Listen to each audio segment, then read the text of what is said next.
तीन बहनों की लालची भाभी। करिश्मा, रेशमा और मनीषा तीन बहनें।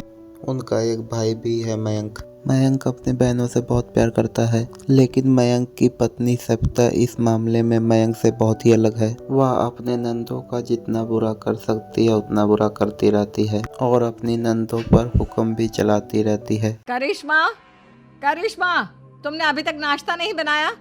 तुम्हारे भैया को ऑफिस जाने में देर हो रही है। हाँ भाभी, बस अभी बनाती हूँ। करिश्मा, तुम ये ढीलापन छोड़ दो। कल को पराए घर जाना है।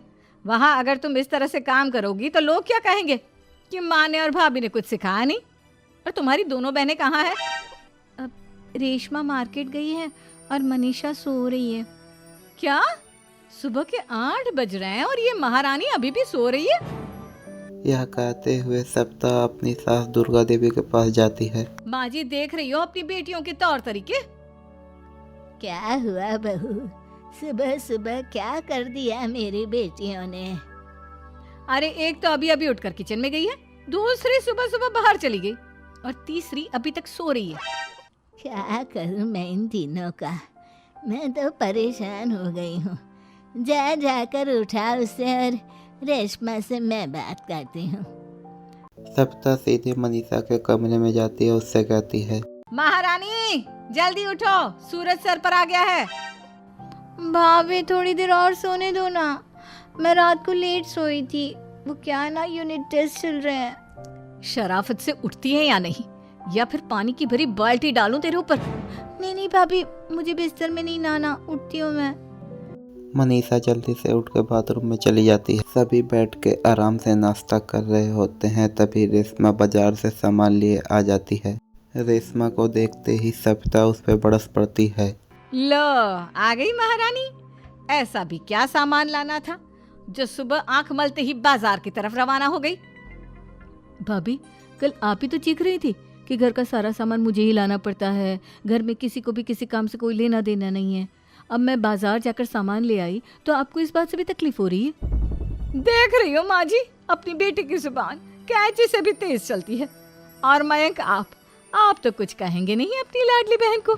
रेशमा, अपनी भाभी से ऐसे बात नहीं करते। चलो माफी मांगो। भैया, मैं क्यों माफी मांगू?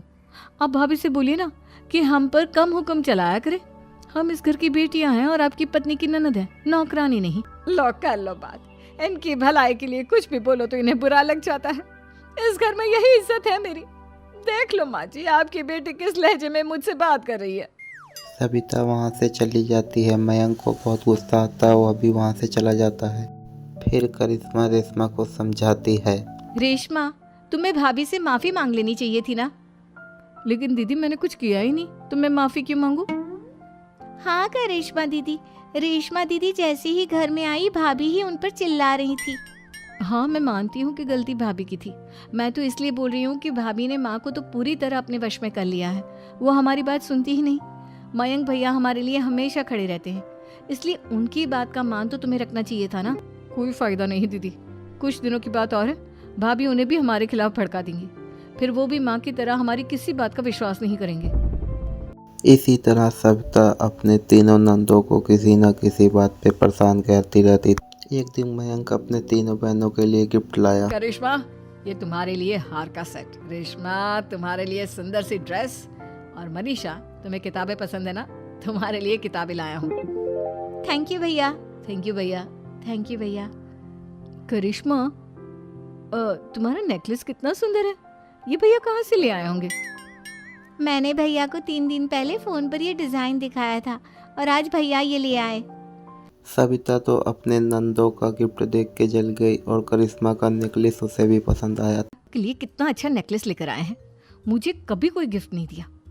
मैं आज ही ये हार चुरा लूंगी। रात में सविता करिश्मा का हार चुरा लेती है और इसी तरह उसे जौन सी भी चीज अच्छी लगती उसे मांगती नहीं, रात के अंधेरे में चुरा लेती थी। और इसी तरह दिन बीतते गए। सविता ने मयंक के दिल में उसके बहनों के लिए नफरत पैदा कर दी। एक दिन मयंक ने करिश्मा और रेशमा के लिए लड़का देखा और यह बात सबको बताई। माँ, करिश्मा और रेशमा के लिए बहुत अच्छा रिश्ता आया है। वो लोग कल इन्हें देखने आ रहे हैं। आप और सविता मिलकर सारी तैयारी कर लेना। यह सुन के करिश्मा और रेशमा खुश हो जाती है, लेकिन सविता सोचती है, अगर इन दोनों बहनों की शादी हो गई तो घर और बाहर का काम कौन करेगा? मनीषा तो एक नंबर की कामचोर है, उससे तो किसी बात की उम्मीद लगाना ही बेकार है। मुझे इस शादी को रोकना होगा। अगले दिन सभी लड़के वालों के स्वागत की तैयारी में लगे होते हैं। तभी मयंक अपने बहनों से आकर कहता, तैयार हो गई तुम दोनों? देखो दोनों लड़के बहुत अच्छे हैं, मैं कोई कसर नहीं छोड़ना चाहता, इसलिए तुम उनके सामने अच्छे से बिहेव करना और अपनी भाभी से लड़ने मत लग जाना। करिश्मा, तुम वो नेकलेस पहन लो ना जो मैं तुम्हारे लिए लाया था। भैया मैं बहुत देर से वो नेकलेस ढूंढ रही हूँ, लेकिन मुझे मिल ही नहीं रहा। क्या तुमने नेकलेस खो दिया? तुम्हें पता भी है वो कितना महंगा था? तुम कोई काम ढंग से नहीं कर सकती। मयंक गुस्से में वहां से चला जाता है। थोड़ी देर बाद लड़के वाले भी वहां आ जाते हैं। वे दोनों बहनों को पसंद कर लेते हैं और रिश्ता पक्का हो जाता है। लेकिन सप्ता के दिमाग में कुछ और ही खिचड़ी पक रही होती। वह पंडित जी के पास करिश्मा की कुंडली लेकर जाती है और उन्हें पैसे देकर करिश्मा की कुंडली बदलवा देती है। जब लड़कों वाले के पास करिश्मा की कुंडली जाती है, वह दुर्गा को फोन करते हैं। बहन जी, हमने करिश्मा की कुंडली अपने पंडित जी को दिखाई थी।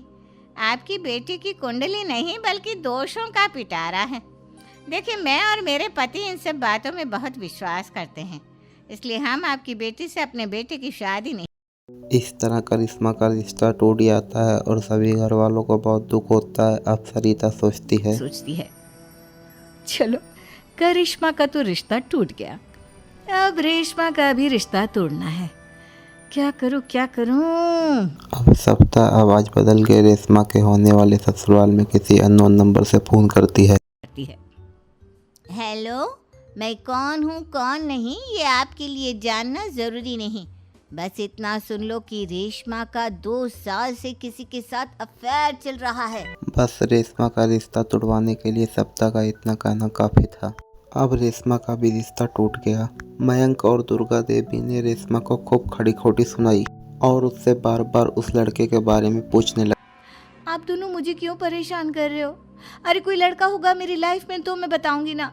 जब कोई है ही नहीं तो कहाँ से लाऊं मैं कोई लड़का? तो तेरे होने वाले ससुराल वालों को फोन किसने किया था?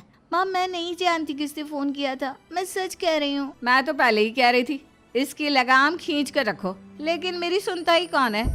आप चुप रहिए भाभी, ये सब आपका ही किया धरा है। अब तीनों बहनों को विश्वास हो जाता है कि ये सब उनकी भाभी कर रही है। तीनों बहनें अपने भाभी को सबक सिखाने के लिए एक वकील कर लेते हैं और घर में हिस्सा मांगती हैं। देखो भैया, माँ बाप की जायदाद में जितना बेटों का हक होता है उतना ही बेटियों का, इसलिए इस घर के 4 हिस्से होंगे और हमें अपना हिस्सा चाहिए। मैंने तुम्हारे लिए क्या क्या नहीं किया और तुम इस घर में हिस्सा मांग रही हो? भैया, आप और माँ हम बहनों की कोई बात नहीं सुनते हो और भाभी हमारी शादी नहीं होने देगी क्योंकि उन्हें लगता है कि आप हमारी शादी में ज़्यादा पैसा लगाओगे और उन्हें हम जैसी फ्री की नौकरानी कहाँ मिलेगी। तो हम भाभी के साथ तो रह नहीं सकते, हम बहनों को अपना हिस्सा चाहिए। अरे तुम्हें शर्म आनी चाहिए अपने भाभी पर ऐसा इल्जाम लगाते हुए। वो तुम्हारे बारे में कितना सोचती है। हाँ माँ, भाभी हमारे बारे में बहुत सोचती है। दिन रात बस यही सोचती रहती है कि किस तरह से अपनी तीनों ननदों को परेशान करूं और कभी मुझे पढ़ने भी नहीं देती। दोनों बहनों का रिश्ता भी तो इन्होंने ही तोड़वाया है और रात में हमारे कमरे में आकर हमारी चीजें भी चुराती हैं। इसी तरह सप्ताह की तीनों नंद अपने बातों पे अड़ी रही। अब कोर्ट में तारीख भी शुरू हो गई। जब सविता को लगा कि अब तीनों नंद इतने आसानी से नहीं मानने वाली, तो वो सबको सच्चाई बता दी और तीनों नंद से माफ़ी मांगी। मयंक और दुर्गा को भी अपनी गलतियों का एहसास हो गया। खुद करिश्मा और रेशमा के लिए अच्छा रिश्ता ढूंढती है और उनकी शादी करवाती है।